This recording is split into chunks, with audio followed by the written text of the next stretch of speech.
درنو لیدونکو په سلامونو مو هرکلی کوم. د لندن په زړه کې یم.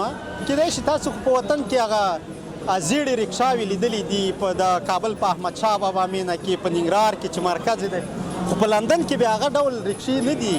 دا رکشې د هغو سره ډېر توپیر لري. ډېرې ښایسته دي، قطار همداسې ولاړې دي. د بېلابېلو هیوادونو سیلانیان راځي، هغوی په دې باندې پیسې ورکوي. هر یو یې جلا ښایست لري. دا وګوره څومره په ښایسته ډیزاین باندې جوړه کړې ده، څومره ښایسته ده. دننه بیرون کټ مټ دننه دا د بایسکل په څیر باندې ده. له نږدې ورته لږ وښیه، دا هغه یې د بایسکل په څیر باندې دي، خو دننه نور ډېره زیاته څراغان ده.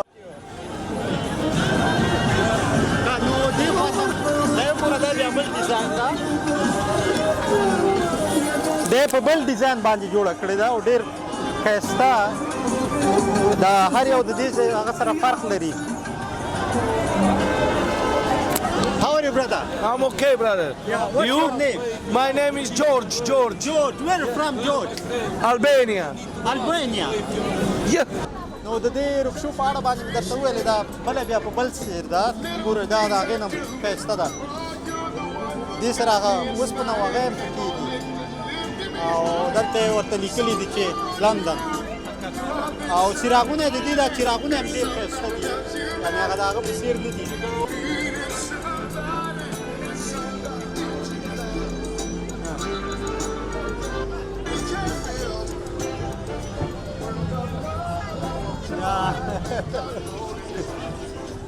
دلته وړاندې نو دلته قطار ولاړې وي، دا د دوی د ریکشاوې قطار ولاړې، خلک راځي پکې په کرایه باندې اخلي او ځي یو ځای او بل ځای ته. ګوره دی قرار په سنګر کې ورته ناست دي، ښې کمپلې غوندې پکې هوارې دي، سندرې پکې چالانې دي.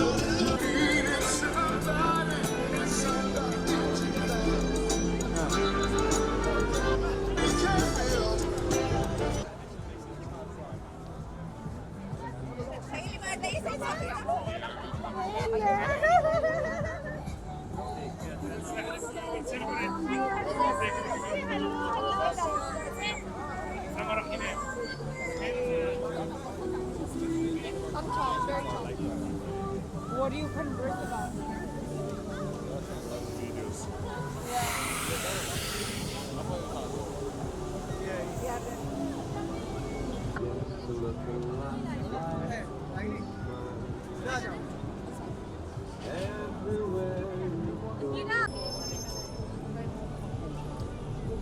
Alam ko naman yun.